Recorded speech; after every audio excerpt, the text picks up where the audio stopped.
sihir nih, bisa mengendalikan ini, mengendalikan itu, dan menghadirkan kekaguman tersendiri. Maka Quran bantah, bukan, Sulaiman gak pernah mengajarkan sihir. Itu mukjizat yang melekat pada Nabi Sulaiman. Ya, makanya Quran katakan, Nabi Sulaiman gak pernah mengajarkan sihir. Sulaiman itu seorang rasul, punya mukjizat tersendiri, bisa bicara dengan binatang, mengendalikan angin, dan mengendalikan berbagai hal. Paham sampai sini? Maka kalau ada yang mengatakan sesungguhnya sihir bersumber dari aspek kenabian atau mukjizat Nabi Sulaiman, maka langsung ditolak oleh Quran. Jelas sampai sini? Ini bagian yang pertama. Memang hadir di masa Nabi Sulaiman, tapi bukan beliau yang mengajarkan. Jelas ya? Eranya di sini, tapi Nabi Sulaiman tidak pernah mengajarkan itu. Tapi yang paling luar biasa adalah Quran tidak mengatakan sihirnya, tapi menisbatkan hukumnya. Kata Quran, mustahil Sulaiman berbuat kufur. Wa ma kafara Sulaiman, menggunakan ma di situ. Menafikan, ma-nya nafi, meniadakan. Sulaiman enggak akan pernah kufur dalam kehidupannya. Paham sampai sini? Baik. Walakinna syayatina kafaru, tapi setanlah yang kufur. Ini aktornya sudah mulai dimunculkan oleh Quran. Setan. Dan langsung disebutkan hukum. Setan yang kufur. Kenapa kemudian setan ini disebut kufur? Kita lihat, yu'allimuna an-nasa as-sihra. Karena setan ini dia mengajarkan sihir. Jadi ternyata yang mengajarkan sihir itu dibantah oleh Al-Qur'an, bukan Nabi Sulaiman. Itu adalah hal yang melekat pada dirinya sebagai mukjizat, tapi setan yang mengajarkan sihir. Yang nampak seperti mengagumkan, tapi membawa madarat dalam kehidupan ini sangat bahaya. Dan langsung disebut oleh Quran, resiko bersentuhan dengan sihir, resikonya kufur.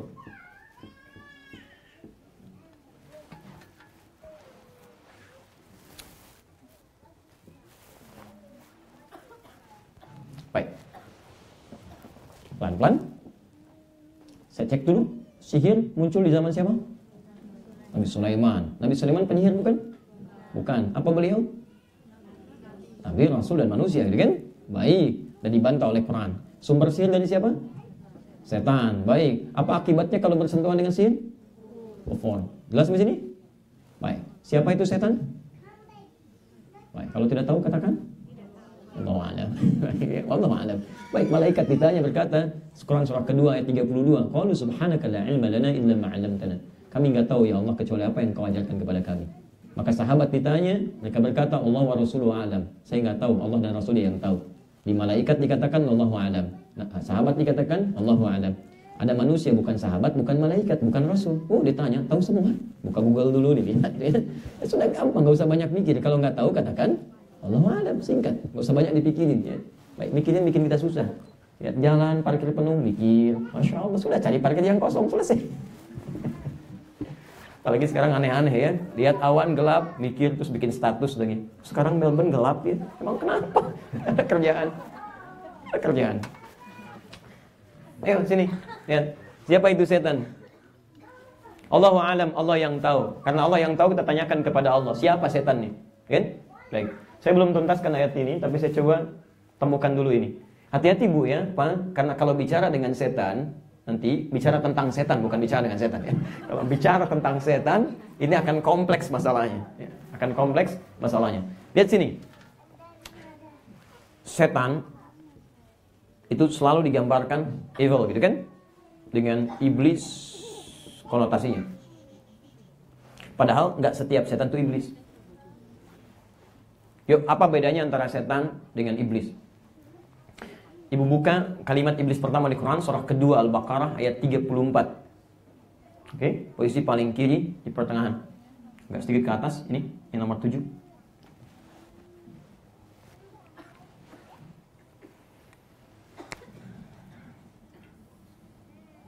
Wa idh qulna lil malaikati isjudu li Adam fasajadu illa iblis aba wastakbara wa kana minal kafirin.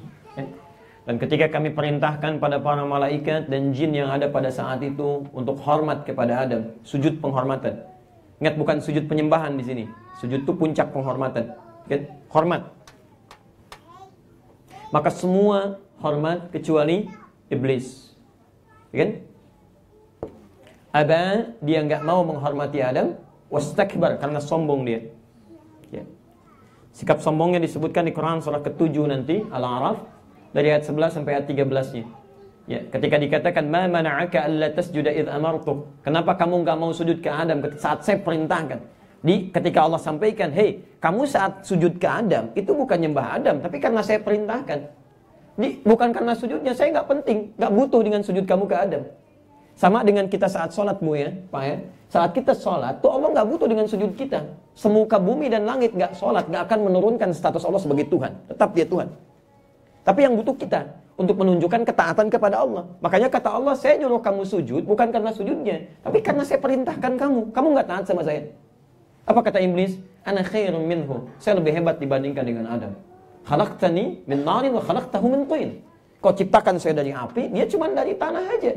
Masa yang levelnya tinggi mesti hormat kepada yang rendah? Ini sombong. Paham di sini? Baik, maka dari itu kemudian Allah murka kepada makhluk ini, diminta untuk keluar dari rahmat Allah. Keluar kamu, kan? Keluar. Pergi gitu kan? Kemudian keluar dari tempat terbaiknya, dia pergi secara singkat saja. Nah, ketika itulah kemudian Adam diperintahkan oleh Allah Subhanahu wa taala, ibu dan bapak sekalian, untuk masuk ke tempat terbaik di surga. Quran surah kedua ayat 35-nya. Lihat kalimatnya. Qulna ya Adam uskun anta wa zawjukal jannah. Dan kami firmankan pada Adam dan istrinya, pasangannya, masuk kamu ke surga. Tapi saat dia masuk ke situ, iblis pun kemudian bermohon kepada Allah. Ya Allah, saya ingin buktikan bahwa saya memang lebih hebat dibandingkan dengan Adam. Ya, kalau ingin bukti saya ingin tunjukkan, beri saya kesempatan, saya goda Adam sampai melanggar ketentuan. Maka dia ajukan proposal kepada Allah, minta permohonan supaya diberi kesempatan goda Adam. Saat menggoda itu tujuannya hanya ingin membuktikan bahwa saya memang hebat, nggak layak saya sujud kepada Adam. Ya. Maka apa yang terjadi? Allah izinkan, silahkan. Tapi Adam pun diberikan perisai untuk bisa dijaga di situ. Nah, yang ingin saya sampaikan, ketika iblis ini mulai menggoda kepada Adam, maka namanya dirubah oleh Allah menjadi setan. Quran surah kedua ayat 36-nya. Fa'azallahumas syaitan. Lihat kalimatnya. Kelihatan bedanya antara iblis dengan setan? Di saat disebut iblis, dia belum menggoda Adam. Gak menggoda Adam. Dia cuma menyimpang dari ketaatan kepada Allah. Baik, siapa makhluk ini? Makhluk iblis ini siapa sebetulnya? Diterangkan di Quran surah ke-18 ayat ke-50. Posisi paling kanan di pertengahan ini. Kalimatnya ini sama persis pembukanya dengan yang ini, 7 dengan 8. Di sini wa idz qulna lil malaika, di sini wa idz qulna lil malaikati isjudu li Adam. Ketika kami perintahkan kepada malaikat dan jin yang ada pada saat itu untuk hormat sujud kepada Adam, fasajadu, semua sujud hormat illa iblis, kecuali satu makhluk, iblis. Siapa iblis ini? Kana minal jinni fa fasaqa an amri rabbih. Dia termasuk kalangan jin yang menyimpang. Jin, ini asalnya jin yang menyimpang. Jin yang menyimpang. Fasik. Saya turunkan sebentar ya, fokus sampai sini, fokus dulu lihat. Iblis asalnya jin yang menyimpang. Masuk kalangan jin awal mula. Kalimat menyimpangnya dari kata fasak. Fa fasaqa an amri rabbi. Pekerjaannya disebut fasak, makhluknya disebut fasik namanya. Yang menyimpang dari ketentuan Allah. Allah minta dia sujud kepada Adam, dia menyimpang. Kenapa? Karena sombong. Oke. Lihat sini Bu ya, fokus ya. Saya berikan makna bahasanya. Saya tulis begini. Iblis.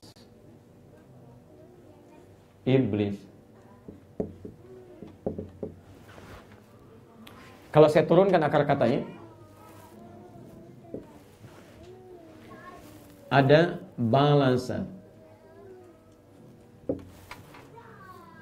Kalau saya balik hurufnya di ilmu sharaf ada qalbun namanya, kita balik jadi labasa, lam ba sin. Atau labisa. Ini hurufnya masih sama, ba lam dengan sin, ini lam ba dengan sa. Kalau saya katakan labisa, itu artinya sesuatu yang baik menutup yang tidak baik. Jadi kalau ada yang tidak baik, gak mau tampak, tuh saya tutup dengan yang baik, sehingga gak kelihatan yang tidak baiknya, maka itu disebut dengan labisa. Penutupnya disebut dengan libas. Makanya pakaian disebut dengan libas. Libas, pakaian. Kenapa disebut dengan libas? Karena pakaian ini untuk menutup aurat yang tidak ingin tampak. Gak mau kelihatan. Paham? Baik, takwa itu disebut dengan libas. Walibasut taqwa dzalika khair. Takwa itu perhiasan terbaik untuk menutup keburukan kita. Jadi kalau tidak ingin dipandang buruk, berlakulah yang baik-baik. Menutup kata-kata baik, menutup yang kotor. Pandangan baik, menutup yang buruk, dan seterusnya. Tapi kalau ibu balik, misal, yang kotor menutup yang baik, maka kalimatnya berubah dari labisa jadi balasa ini. Jelas ya? Kalau kemudian jadi tertutup, misal, orang yang kotor itu, maka yang ditutupnya disebut dengan iblis namanya. Kenapa disebut dengan iblis? Ingin diterangkan, ini asalnya, jin ini sebetulnya punya sifat baik asalnya. Baik dia. Ya, dia menyembah Allah, dia hormat dan seterusnya, dia beribadah. Cuma ketika diciptakan Adam, dia cemburu. Muncul kesombongannya. Tertutuplah kebaikannya selama ini dengan sifat sombongnya. Seakan-akan kebaikan itu luntur, ditutup oleh sifat buruknya yang sombong ini. Tertutup semuanya. Maka saat itulah kemudian ketika menutup disebut dengan iblis. Paham di sini? Karena penyimpangan ini. Ya, Anda bisa bayangkan, karena sombong luar biasa, tidak mau menerima perintah Allah, tidak mau taat kepada Allah, diusir dari rahmat Allah, dijanjikan kemudian dengan neraka dan kekal di dalamnya. Saya mau tanya begini. Tadi jinnya iblis tinggalnya di mana? Kalau tidak tahu katakan. Baik. Tadi ini peristiwa terjadi di mana? Di langit atau di bumi? Di langit. Jadi tinggalnya di mana? Di langit ya. Perhatikan. Ibu, saya mau tanya, apa perbedaan waktu? Ada perbedaan waktu antara di langit dengan di bumi. Satu harinya di akhirat, di langit, sama dengan berapa lama di bumi? Allah ma'alam. Baik. 1000 tahun. 1000 tahun ya. Dari mana tahunya? Quran surah ke-32 ayat ke-11 dan surah Al-Ma'arij ya. Baik. Fi yaumin kana miqdaruhu alfa sanatin mimma ta'uddun. Seharinya sama dengan 1000 tahun yang kita hitung. Jadi kalau sehari dikerjakan di akhirat sama dengan 1000 tahun. Artinya kalau kita nikmat sehari saja di akhirat, itu nikmatnya sama dengan 1000 tahun di dunia. Satu detiknya sama dengan 48 hari. Jadi kalau ada orang masuk neraka nanti misal, satu detik saja, itu sakitnya sama dengan 48 hari di dunia. Kalau ada orang masuk surga, sedetiknya sama dengan 48 hari nikmat dunia. Indahnya luar biasa. Artinya, lihat ini yang mau saya sampaikan. Kalau jin ini pernah ibadah menyembah Allah, cuman sehari aja hitungan akhirat, itu sama dengan 1000 tahun hitungan dunia. Tapi ya tahukah ibu, tahukah antum teman-teman di sini, termasuk ikhwan yang ada di sini, lihat sini, 1000 tahun ini nggak ada nilainya. Ketika dia bersikap sombong, keluar dari ketentuan kepada Allah, tertutup semuanya, keluar dari rahmat Allah, neraka juga kekal di dalamnya, nggak ada nilainya. Sekarang manusia ada nggak yang pernah menyembah Allah selama 1000 tahun? Terus ada. 2000 tahun, 3000 tahun. Iblis saja, ini, jin saja yang taat, pernah menyembah Allah, taruhlah misalnya 10 hari, 10.000 tahun, misal, itu nggak ada nilainya ketika dia sombong. Sekarang manusia yang ukuran umurnya aja nggak nyampe 200 tahun, mau sombong. Ya, apa yang mau dibanggakan ini kan? Ini yang paling bahaya. Nah, secara singkat, kita sudah tahu sekarang, dia jadi iblis, tapi dia belum menggoda Adam. Maka ketika, nih, Adam dimasukkan ke dalam surga, Adam masuk surga, sifat sombongnya ini pun tidak kemudian membimbing dia untuk bertobat, tapi masih menutup dia dari hidayah. Lihat, sombong salah satu fatalnya adalah akan menutup seseorang dari pintu hidayah. Sulit, orang sombong itu sulit diingatkan. Termasuk sombong dalam urusan ibadah, sombong dalam urusan ilmu, kedudukan dan sebagainya. Ini saf sudah mau lurus Pak, sampingnya masih ada yang kosong tuh, ingin dirapatkan. Pak, tolong Pak, rapatkan supaya sholatnya enak. Kamu siapa? Masya Allah. Kamu baru di sini, saya sudah lama di sini. Saya sudah 15 tahun di masjid ini.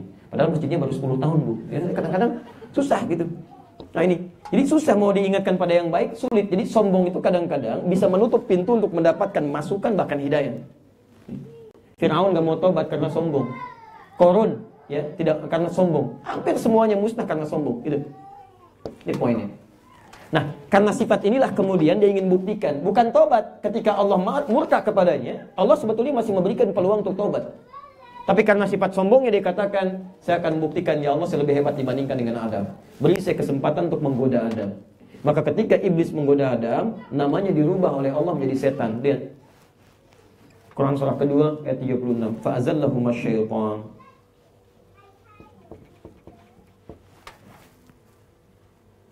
Apa itu setan? Secara bahasa beda dengan ini. Kalau ini lebih kepada makhluk. Syaitan asalnya dari kata syatana. Syatana.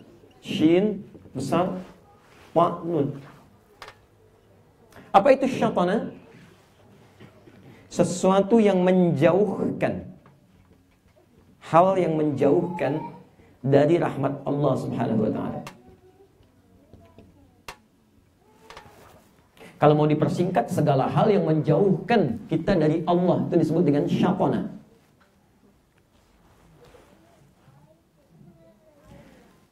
Kalau ini melekat pada satu makhluk, apapun makhluknya, baik benda hidup ataupun mati, nampak atau tidak, maka ketika melekat padanya, kalimat yang berubah dari syatana menjadi syaitan. Dari syaitan. Di segala hal yang menjauhkan kita dari Allah, maka sifatnya disebut dengan syaitan. Apapun makhluknya. Pelan-pelan. Baik dia tidak tampak ataupun tampak terlihat langsung oleh kita. Ya. Sekalipun itu cuma lampu menjauhkan kita dari Allah Subhanahu wa taala, enggak membuat kita fokus untuk belajar, nah itu juga sama, ya. Kita lihat nanti. Lihat sini, fokus. Misal sesuatu yang terlihat. Yang kedua, tersembunyi, tidak tampak. Saya turunkan dulu ya. Lihat sini, saya mau ajarkan sesuatu yang indah dalam bahasa Arab. Setiap ibu bapak menemukan kata yang diawali dengan huruf jim dan nun, apapun setelahnya itu pasti tersembunyi. Ya. Jannah, jim dengan nun. Setiap ada kata jim dengan nun di awalnya, itu pasti nggak nampak, tersembunyi. Jin, kenapa disebut dengan jin? Karena saat diciptakan dia tersembunyi, nggak nampak dalam pandangan kita. Di fitrah jin itu memang tersembunyi, nggak nampak. Jadi kalau ada jin melakukan penampakan, itu jin sedang keluar dari fitrahnya. Pasti jin bermasalah itu. Pasti bermasalah. Ya. Dan yang paling masalah, manusia yang cari-cari penampakan jin. Itu repot. Misal, janin, perempuan punya janin. Jim, nun, ya, nun. Ini. Kenapa disebut dengan janin? Karena tak nampak dalam pandangan kita. Tertutup. Jannah, jim, nun, tak. Kenapa disebut dengan jannah, surga? Karena sekarang belum tampak dalam pandangan kita. Setiap yang tidak tampak disebut dengan jim dan nun. Sekarang perhatikan, setan ini sifat yang menjauhkan dari Allah bisa muncul dari segala yang tidak tampak. Tadi segala yang tidak tampak disebut dengan apa, Bu? Jin. Jim dengan nun. Jin. Fokus. Tadi iblis asalnya dari apa? Jin. Berarti iblis pun berpeluang besar dan pasti ini bagian dari setan. Karena tugasnya menjauhkan Allah, orang dari Allah. Paham sini? Baik, satu, ini tidak tampak. Kedua, bisa juga tampak, kelihatan oleh kita. Ya. Bahkan ngajak-ngajak. Misal, nah lawan dari jin itu lawannya secara bahasa itu disebut ins. Jin lawannya ins, al-ins. Dari kata al-unsu asalnya atau al-anasu, ins. Suatu yang tampak. Makanya manusia itu kenapa disebut ins? Ins karena memang tampak. Ketika lahir tampak, kelihatan. Jadi ketika dilahirkan dia menangis, ya, kelihatan, fisiknya ada. Dia agak aneh kalau seorang ibu melahirkan, tangisannya kedengaran tapi wujudnya nggak ada misalnya. Ya, mana orangnya, mana? Enggak, itu mustahil. Pasti kelihatan. Ini untuk membedakan antara manusia dengan jin. Ya. Makanya fitrah manusia itu selalu nampak terlihat. Jadi kalau ada manusia punya kebiasaan suka sembunyi, nggak mau kelihatan. Ya, ke masjid sembunyi-sembunyi, ke rumah ada pintu depan lewat jendela gitu kan muncul. Itu tidak ada beda dengan bukan. Saya nggak pernah sebutkan itu. Ya, tidak ada beda dengan sifat fitrahnya yang punya masalah. Jadi kalau jin melakukan penampakan, jin punya masalah keluar dari fitrah, dan manusia pun yang suka sembunyi-sembunyi itu menunjukkan orang sedang punya masalah. Kalau ibu ke rumah anak sudah mulai nggak suka kelihatan langsung, ngumpet-ngumpet, itu anak sedang punya masalah. Dan dia kena keluar dari fitrahnya. Makanya di Quran itu jin dengan ins selalu dipasangkan. Ya ma'syaral jinni wal wa ma khalaqtul jinna wal ins. Disebutkan 18 kali dalam Al-Quran pasangan ini. Jadi bisa nampak terlihat ins. Jamak dari kata jin disebut dengan jinnah. Jamak dari jin al-jinnah. Jamak dari ins itu nas, an-nas. Nas disebutkan 241 kali dalam Al-Quran. Lihat sini. Jamak dari jin itu jinnah, jamak dari ins itu nas. Lihat kalimatnya. Dan ins disebut juga dengan manusia, orang. Nas jamaknya. Jadi begitu jinnah disebutkan, nasnya pun disebutkan. Minal jinnati wan nas. Qul a'udzu birabbin nas, malikin nas, ilahin nas, min syarril waswasil khannas alladzi yuwaswisu fi sudurin nas. Itu setan. Minal jinnati wan nas. Bisa bentuknya jin, bisa nas, bisa tampak termasuk manusia. Jadi yang disebut setan itu bukan cuma jin dari kalangan iblis, tapi manusia pun berpeluang jadi setan. Ketika sama-sama berkolaborasi menjauhkan seseorang dari rahmat Allah Subhanahu wa taala. Udah sampai sini? Baik. Ibu tiba-tiba mau pengajian misalnya kan, mau datang ke ta'lim. Mau kemana Ukhti? Mau ke ta'lim sekalian sholat zuhur. Sholat nomor 2, nomor 1 kan belanja dulu. Yuk, bisa. Jadi ketika ada seseorang mengajak kepada keburukan, bersamaan dia sedang jadi setan. Sifatnya membawa orang menjauh dari Allah. Ibu malam mau tahajud, begitu mau tahajud suami tiba-tiba muncul, suaranya kencang sekali, "Mama, ya Pak, sini temani Papa. Mama mau tahajud." Nanti saja sini. Ini bolanya lagi rame nih, masya Allah. Misal pengen ditemenin. Pada saat dia menarik seseorang, istri misalnya, ingin ibadah kepada Allah, ditarik dalam urusan yang lain yang menjauh dari Allah, maka suami Anda pada saat itu sedang menjadi, bukan saya yang katakan. Ingat ini ya, setiap orang yang mengarahkan kepada hal yang menjauh dari rahmat Allah, maka ini poinnya. Dia sedang terikat dengan kata tadi, setan. Jamak dari setan, asyaitan, itu jamaknya disebut dengan syayatin. Syayatin, ini jamaknya. Ya, fokus jamaknya apa? Syayatin. Masih ingat di Quran surah kedua ayat 102 tadi ketika menyebut sihir yang disebutkan kalimatnya bukan setan tapi jamaknya syayatin. Walakinna syayatina kafaru yu'allimuna an-nasa as-sihra. Tapi setan-setanlah yang kemudian kufur. Ketika disebutkan dalam bentuk jamak syayatin, ini bukan hanya menunjukkan satu makhluk dengan satu sifatnya, tapi mungkin ini banyak.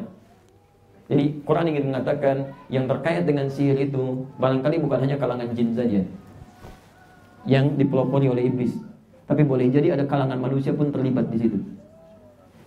Saya beri rumus Bu ya. Kalau di dalam Quran disebutkan satu keterangan yang kemudian keterangan itu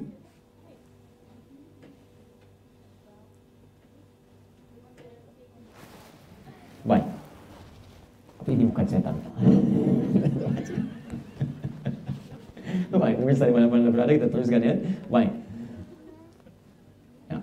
Jika disebutkan dalam Al-Quran satu keterangan yang tidak menyebutkan kapan kejadiannya, siapa tokohnya, tapi dibuat umum, itu pertanda kejadian dimaksud akan berlangsung lagi di masa depan, di setiap masa dengan tokoh-tokoh dan masa yang berbeda. Sebaliknya, kalau disebutkan spesifik siapa tokohnya, tanpa inisial, langsung kapan kejadiannya, ini menunjukkan bahwa peristiwa dimaksud hanya akan terjadi pada orang itu, tidak akan menimpa dan mengalami yang lain. Misal, Maryam binti Imran, disebutkan langsung namanya, bahkan dengan bintinya. Wa Maryam ibnata Imran, dan Maryam anak perempuannya Imran. Bisa mengandung, bisa melahirkan tanpa disentuh oleh laki-laki manapun. Walam yamsasni bashar. Kata Maryam, saya nggak pernah disentuh, tapi bisa mengandung, bisa melahirkan. Beliau suci. Nah, peristiwa itu tidak akan pernah terjadi pada perempuan manapun lagi di muka bumi ini. Makanya langsung disebutkan bintinya kepada Imran, supaya nanti kalaupun ada yang mengaku-ngaku Maryam dan mengatakan, saya juga bisa kok mengandung, melahirkan tanpa bapak. Banyak yang begitu. Tapi kalau tidak pernah disentuh laki-laki manapun, cuma Maryam binti Imran, anak perempuannya Imran, ya, bukan anaknya yang lain. Jelas di sini? Baik. Jadi kalau kita turunkan ini, ada peristiwa, tidak disebutkan siapa spesifik tokohnya, kapan kejadiannya. Ini pertanda kejadian ini akan berlangsung lagi di setiap masa, bahkan dengan tokoh-tokoh yang berbeda. Sihir ketika disebutkan masuk konsep yang ini. Gak disebutkan siapa tokohnya, kapan kejadiannya. Ini pertanda di setiap masa selalu ada orang tertarik untuk kemudian bertalian dengan sihir dan menggunakan dalam kehidupan, termasuk mungkin di masa kini. Ini poinnya yang mau saya sampaikan. Dan perbuatan ini tidak akan pernah jauh dari dua faktor ini. Ya. Kalau bukan setan, dari kalangan jin, maka pasti manusia. Dan keduanya mungkin bisa berkolaborasi untuk menghadirkan sesuatu yang dampaknya lebih buruk lagi. Jadi kalau ada kemudian terjadi sihir-sihir dalam kehidupan, itu tidak ada yang lain kecuali sumbernya cuma dua ini. Paham sampai sini? Baik. Jadi kita sudah temukan di sini kalimat ini. Apa hukumnya? Baik, sudah jelas, gak ada yang lain kata Quran. Makanya 3 mazhab sepakat di sini. Pelakunya yang sengaja melakukan sihir, ya sengaja dia berkecimpung di sihir, paham resiko, tapi dia memilih itu, maka selesai. Kata Quran, kafaru, kufur hukumnya.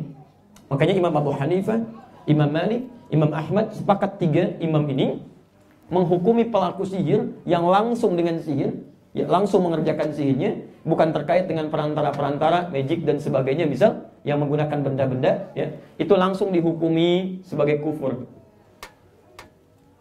Kafir, orangnya disebut kafir. Kalau sudah kafir dia keluar dari akidah. Akidahnya bermasalah. Makanya disebut dalam sab'ul mubiqat, ya 7 dosa besar. Dosa besar yang bisa beresiko kepada jatuhnya hukum kufur. Orangnya disebut dengan kafir. Oh, hati-hati ya. Ini saya turunkan sejarah sudah diketahui. Sumbernya setan. Setan bisa berasal dari kalangan jin atau manusia. Di pelaku sihir itu nggak akan jauh dari ini. Kalau bukan kemudian dari jin atau manusia. Atau kemudian bahkan yang terjadi kolaborasi antara keduanya. Manusia yang memanfaatkan jin. Jelas ya? Baik. Apa hukumnya? Akibatnya apa? Akibatnya pertama, secara hukum syariat, dampak kepada syariat, ini bisa membatalkan akidah. Ya. Menjadikan pelakunya terkena hukum kufur, orangnya disebut dengan kafir.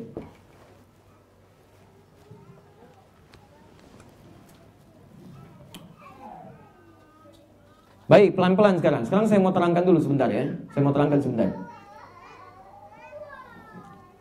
Kata kufur ini, ketika diungkapkan dengan bentuk kata kerja di Quran, bukan menunjuk kepada orang. Ini yang jadi kemudian perselisihan di antara para ulama. Karena di Quran kata kufur dibagi 3 bagian. 1, dalam bentuk kata kerja, kafar. Jamaknya kafaru. Kafar jamaknya kafaru. Yang kafar ditemukan di Quran surah ke-14 Ibrahim ayat 7. La in syakartum la azidannakum wa la in kafartum kafar. Jamaknya kafaru. Quran surah kedua Al-Baqarah ayat ke-6. Posisi paling kanan sebelah atas. Innal ladzina kafaru sawa'un 'alaihim a anzartahum am lam tunzirhum la yu'minun. Kalau disebutkan kalimat kafar,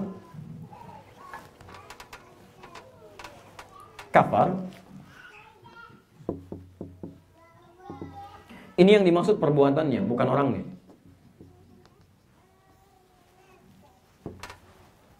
Bukan orangnya langsung. Kalau manusia bukan disebutkan maksudnya non-muslim, ya. Tapi setiap perbuatan yang berpotensi melahirkan kekufuran. Dia tidak harus dilakukan oleh non-muslim. Kalau non-muslim jelas gitu kan. Nah, ini muslim. Dia muslim tapi melakukan perbuatan yang resikonya gitu kan bisa menghadirkan dosa besar, tidak jauh beda seperti orang kafir. Misal, orang yang sengaja meninggalkan sholat, sengaja gitu kan. Itu dihukumi kafar dia. Dosa besar di sini. Walaupun dia tidak keluar dari akidah secara langsung. Ya, sama aja apa bedanya dengan orang yang non-muslim. Non-muslim nggak sholat. Kemudian dia pun sudah muslim nggak mau sholat juga. Maka bahasa Qurannya, kamu kok kayak nggak ada bedanya dengan orang non-muslim. Kalau dia tidak tobat, maka jatuh dalam dosa besar yang nanti disamakan dengan orang-orang kafir hukumnya. Kalau dia tidak tobat. Ini disebut dengan perbuatannya. Kalau orangnya langsung non-muslim langsung, itu disebut dengan kafir. Yang tidak beriman. Jadi kalau disebut istilah kafir, ini langsung menunjuk pada orang, bukan perbuatan. Jadi kalau yang ini non-muslim, orang ini tidak beriman. Kalau yang ini pada perbuatannya. Jadi bisa dilakukan oleh orang yang mengaku beriman, tapi perbuatannya mengingkari imannya. Baik. Kalau sudah ada kalimat ini berarti dosanya cukup besar, dosa sangat besar yang nggak ada bedanya dengan yang ini.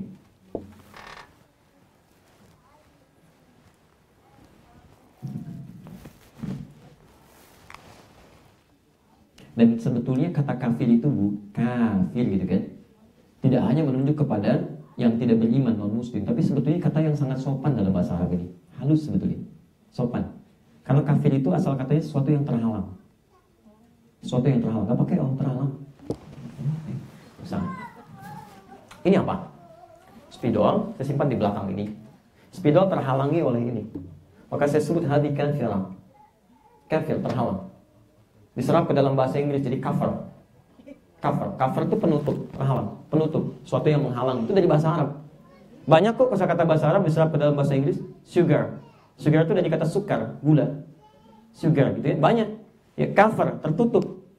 Ya makanya ketika orang-orang di zaman Nabi diajak masuk Islam, kemudian dia masih menolak, menutup dirinya, gak mau menerima, oleh Quran disebut kafir.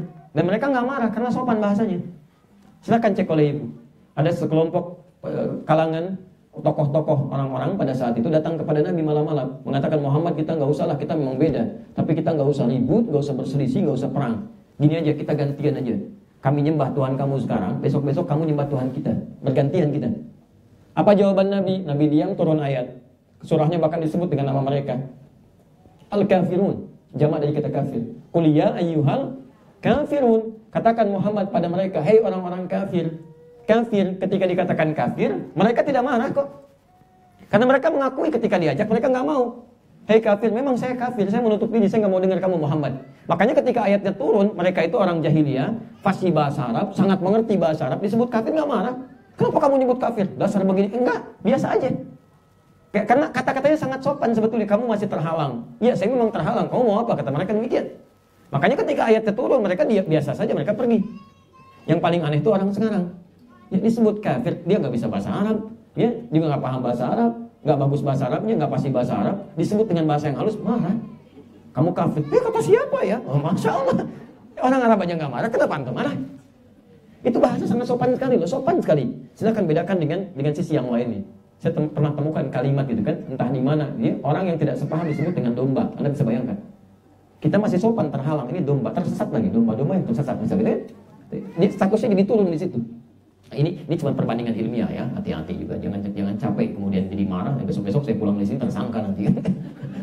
Sensitif sekarang. Dan ini bukan persekusi ya, awas hati-hati. Ayo kembali ke sini. Sudah.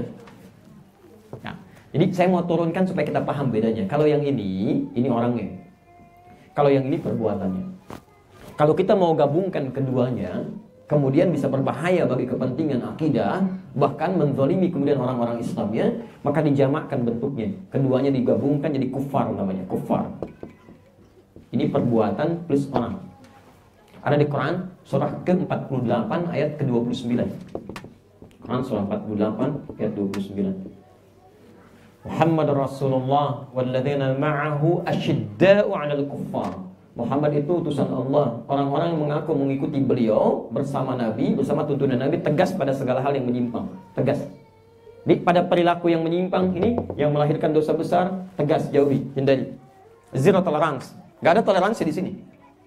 Termasuk kepada orang-orang yang berpeluang mencelakakan. Mobil Anda diambil, Anda proses, teriak-teriak, Anda pertahankan. Iman Anda diambil, masa Anda diam saja? Ya, jadi pada segala hal yang menyimpang kita tegas di sini. Ya, poin. Lihat sini poinnya.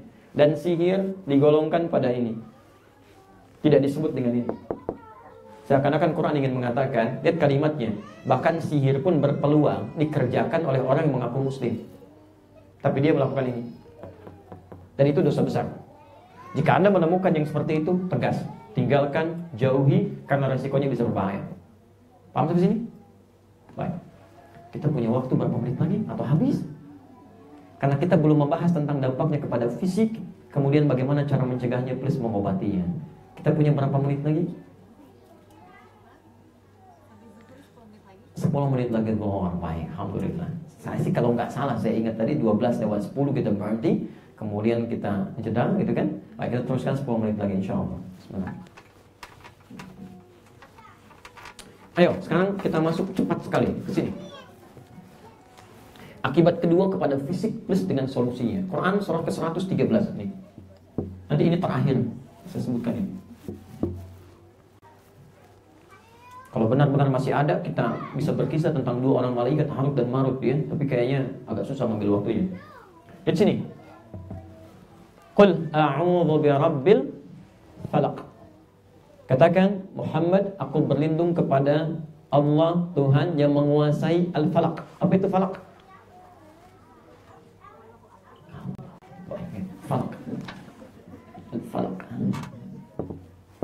Nih Bu ya, tadi sahar menjelang fajar. Kalau sahar mau berakhir, maka muncul falak. Jelas ya? Makanya disebut falakus subhi. Waktu yang menegaskan waktu subuh telah datang, fajar telah datang. Falak. Lihat, kalau falak sudah datang, cahaya muncul. Cahaya muncul, Masya Allah.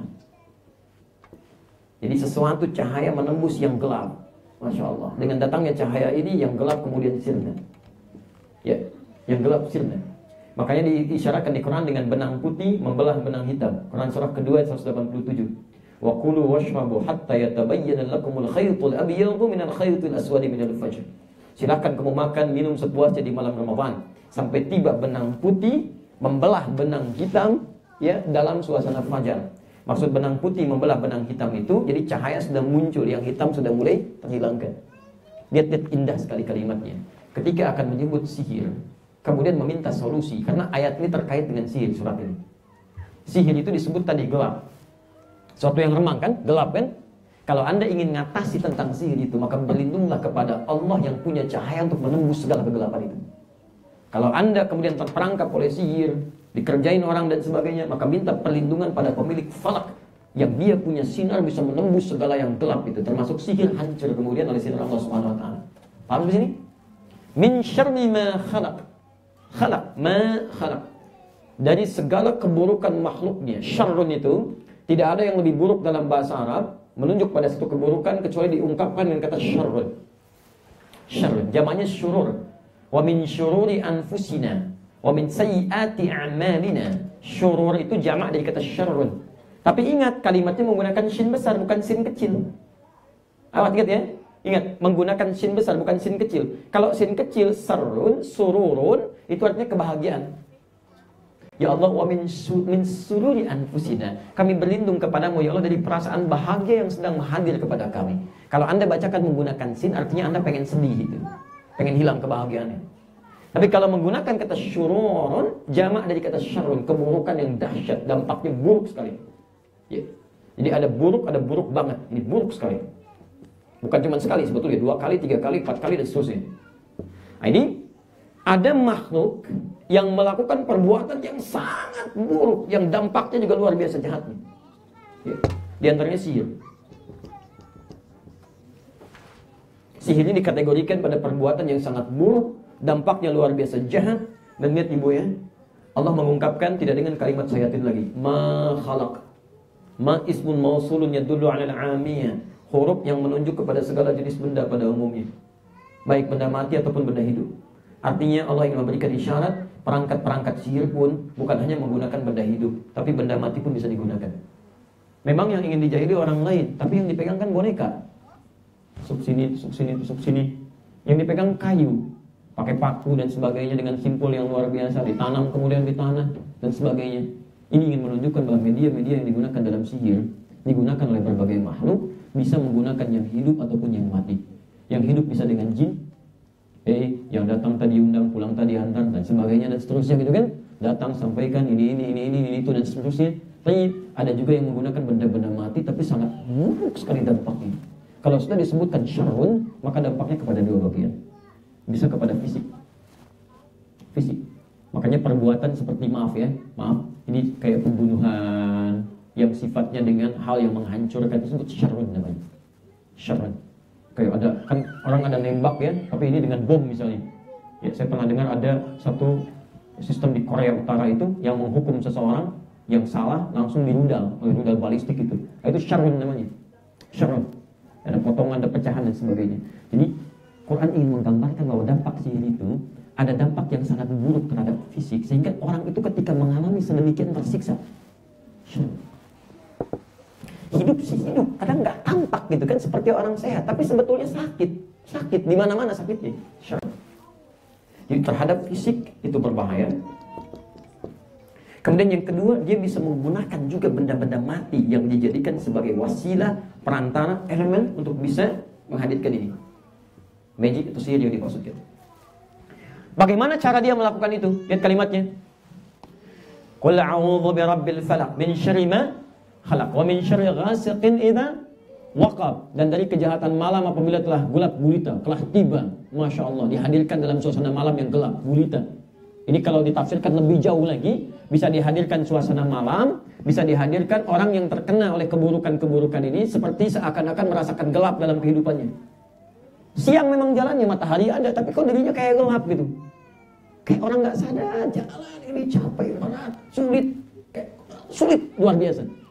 Bisa diartikan gelap sesungguhnya malam, kejahatan ini sering muncul di malam hari dibandingkan dengan siangnya. Atau bisa diartikan juga orang yang terkena dampaknya semakin terasa gelap dalam kehidupannya. Ya. Kemudian min syarri ghasiqin idza waqab wa min syarri naffatsati fil 'uqad. Ini poinnya. Naffatsati fil 'uqad. Dari keburukan orang-orang yang meniupkan bukul-bukul, jimat-jimat untuk bisa, mohon maaf, mengerjai orang lain. Ini yang disebut dengan sihir di sini. Dia ada jenis sihir yang ditiupkan lewat bukul-bukul, misal kayak rambut, kan? Ya, bukul yang dimaksudkan, yang maksudnya sampai ke punuk ke sini. Terasa dari jauh dia kerjai, tapi sampai ke punuk orang. Itu maksudnya. Ya, bisa menggunakan perangkat yang lain dan seterusnya. Jadi Quran ingin menegaskan pengaruh sihir itu nggak langsung secara kasat mata ada bendanya kelihatan, tapi dia dari jauh dia kerjakan, nggak langsung berhadapan dengan kita, tapi dampaknya terasa sampai ke buhul-buhul kita. Kayak nggak enak nih, kayak nggak nyaman, kayak ada tekanan di kepala nih, kayak yang berat gitu kan, masuk di urat nadi kayaknya ada yang lain, kayak ada makhluk yang nindih dan sebagainya. Misal itu poin-poinnya. Dia dari jauh tapi meresapkan sesuatu sampai membuat beban kita berat. Jelas ya? Baik. Wa min syarri hasidin idza hasad. Kalau ini aspek yang lainnya. Jadi keburukan orang dengki disamakan dengan keburukan tukang sihir dan keburukan orang-orang yang melakukan kejahatan di waktu malam. Tapi ayat ini ingin mengatakan bahwa dampak dari sihir itu selain berdampak kepada kekufuran, juga bisa berdampak kepada fisik yang terbebani. Ini ciri-cirinya. Jadi kalau Anda ke dokter misalnya berobat, kan nggak teridentifikasi, nggak ada nih penyakitnya, biasa aja kok ibu sehat, pas sehat gak ada masalah. Tapi kok kayaknya nggak enak gitu kan, berat. Mau ibadah susah, cirinya itu salah satunya ke ibadah malas, capek gitu kan, dunia lancar dikerjakan, atau pada ciri tertentu aja, begitu kesini nggak enak, kesini keluar nggak lagi. Ya, ini nyaman, ini kok enggak gitu. Jadi kadang-kadang spesifik. Yang lebih jahat lagi nanti semua hal sulit dikerjakan, sudah nggak bisa bangun, kayak berat dan sebagainya. Tapi ini cari tuh di MRI macam-macam nggak ketemu. Tapi ada gitu terasa dan sebagainya. Nah ini salah satunya, ada kemungkinan juga jadi bisa terjadi. Sehingga maka kalau Anda mengalami ini, sudah bahasa Qurannya sederhana. Qul a'udzu birabbil falaq. Jangan cari obat dari manusia lagi, gak akan ketemu. Silahkan cari sampai kiamat kurang 2 hari, gak akan nemu. Sehari lagi Anda coba menyesal, ngapain saya cari selama ini? Anda kembali kepada yang menguasai segalanya, yang punya cahaya, yang bisa menembus segala kegelapan, termasuk sihir, orang dengki dan sebagainya. Sama ibu berhadapan dengan orang iri hati, itu seperti sihir, seperti penyihir. Kalau sama orang iri, ibu jangan dibalas. Semakin dibalas, semakin iri dia. Betul. Kita lewat depan dia, ya Masya Allah, mungkin buru-buru, nggak sempat nyapa, sudah marah tuh. Nulis status, nggak nyangka ya, nyangka dia tuh. Ketika Anda bilang nggak nyangka, Anda sedang nyangka gitu kan. Anda balas lagi, rame itu, terus gak akan pernah selesai. Orang seperti itu, kalau sudah berhadapan dengan yang demikian, sama kayak tukang sihir, gak usah dibalas, ibu langsung kembali kepada Allah. Maka bagaimana caranya? Mendekat langsung kepada Allah, solusinya ya, secara singkat saya tutup karena juga saya sudah lewat dari yang tadi disampaikan. Secara singkat, tingkatkan ibadah kepada Allah. Ya, ibadah aja. Termasuk langkah pencegahan Bu ya, Bapak, langkah pencegahan, biasakan berzikir, tingkatkan zikir kepada Allah. Ya, apa itu zikir? Bukan hanya kalimat-kalimat yang baik, bukan. Zikir itu banyak, segala aktivitas yang mendekatkan kita dengan Allah. Semua aktivitas di Quran, semua aktivitas yang mendekatkan kita dengan Allah disebut dengan zikir. Misal, sholat disebut zikir. Quran surah ke-20 ayat ke-14. Ini diperintahkan pada Nabi Musa. Sedangkan musuh Nabi Musa kan tukang sihir. Ingat, musuh Nabi Musa tukang sihir. Banyak surat di Quran yang menunjukkan interaksi Nabi Musa dengan tukang sihir. Ini Quran surah 7 ayat 117 sampai 172, Quran surah Yunus, Quran surah Thaha, ada semua. Dan Nabi Musa diperintahkan oleh Allah untuk sholat. Wa aqimis sholata li dzikri. Tunaikan sholat untuk zikir kepada saya, supaya lebih dekat dengan Allah. Jadi kalau ibu ingin mencegah diri dari yang seperti ini, ayo tingkatkan sholat. Tambah sholat fardu dengan sholat sunnahnya. Tingkatkan. Bangun malam, mendekat kepada Allah. Kemudian baca Quran, bagian dari zikir. Quran surah ke-15 ayat ke-9. Posisi paling kanan di pertengahan. Menghafal Quran bagian dari zikir. Bahkan disebutkan 4 kali di Quran, surah ke-54 ayat 17, ayat 22, ayat 32, ayat ke-40. Jadi kalau penghafal Qurannya dia benar, dekat dengan Allah, itu dijaga oleh Allah. Kemudian pasca salat, kalimat-kalimat thayyibah itu bagian dari zikir. Quran surah ke-4 ayat 103. Fa idza qadaytumus sholata fadhkurullaha. Ya, jika Anda sudah selesai mengerjakan sholat, tingkatkan zikir kepada Allah. Maaf saya agak cepat karena saya mengejar waktu limit tadi yang sudah agak lewat. Quran surah 4 ayat 103. Ya. Dan di antara zikirnya ternyata itu ayat-ayat yang langsung bisa mencegah kita dari sihir, Bu. Ya. Langsung urutannya hadis Muslim nomor hadis 591, 593, 597, kemudian pindah ke Ibnu Majah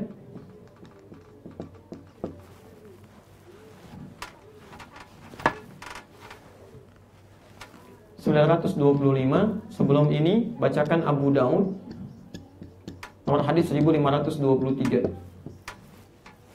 Yang ini astagfirullah, astagfirullah, astagfirullah, astagfirullah, Allahumma antas salam wa minkas salam tabarakta ya dzal jalali wal ikram. Di hadis Muslim nomor hadis 591. Yang ini ibu bacanya sudah hafal. Saya cuma tunjukkan referensinya. Ini la ilaha illallah la syarika lah, lahul mulku wal hamdu wa huwa ala kulli syai'in qadir. Ya kan? Yang ini hadis Muslim nomor hadis 597. Subhanallah, subhanallah, subhanallah, alhamdulillah, alhamdulillah, alhamdulillah, Allahu akbar, Allahu akbar, Allahu akbar. Kemudian setelah itu bacakan ayat kursi Al-Baqarah ayat 255. Setelah itu bacakan 3 surah terakhir. Qul a'udzu birabbin qul huwallahu ahad, qul a'udzu birabbil falaq, qul a'udzu birabbin nas, gitu kan? Itu ada di Abu Daud nomor hadis 1523. Dan 3 surah ini disebut dengan muawwadzatis tsalath.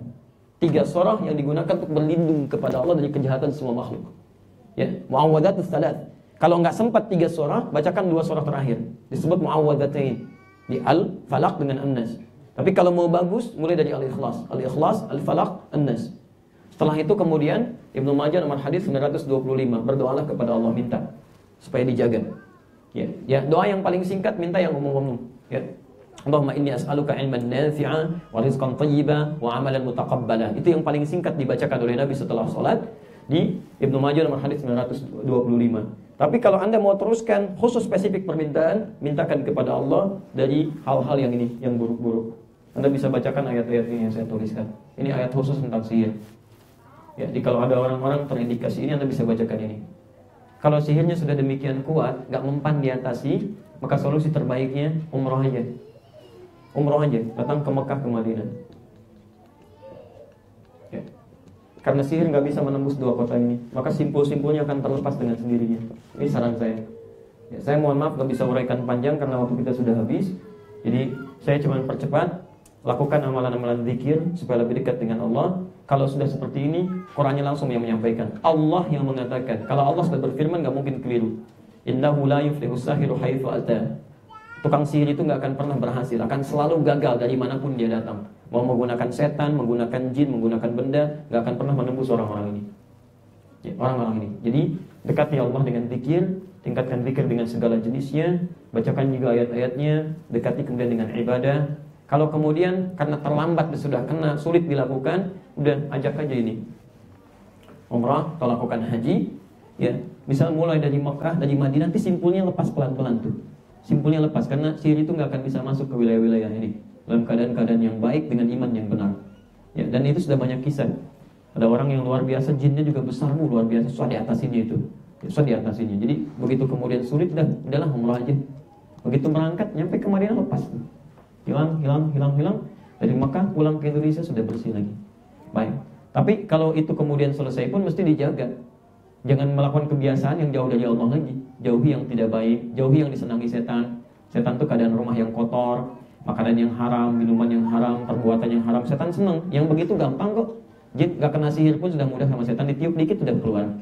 Ya, maksudnya keluar dari ketaatan kepada Allah. Ini yang bisa saya sampaikan karena kita sudah masuk ke waktu zuhur, supaya ini hak masjid bisa digunakan untuk menunaikan sholat. Ya, jika ada yang benar itu petunjuk dari Allah dan Rasulnya untuk kita amalkan. Tapi kalau ada yang keliru itu mutlak kesalahan saya. Mohon saya diingatkan supaya saya bisa koreksi, dan saya katakan dengan jelas jika menemukan kekurangan, kesalahan apapun itu, baik dalam yang sederhana, saya penyebutan ayat atau misalnya hadis atau yang tidak tepat, tinggalkan pendapat saya, ambil pendapat ustaz yang lebih baik, yang bisa membimbing kita untuk lebih dekat dengan Allah dan Rasulnya insyaallah. Demikian yang saya sampaikan. Subhanakallahumma wa bihamdika asyhadu an la ilaha illa anta astaghfiruka wa atubu ilaik.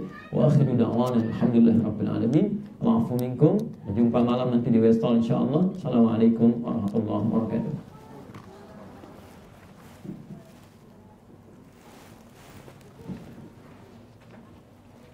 Jazakallah Ustaz.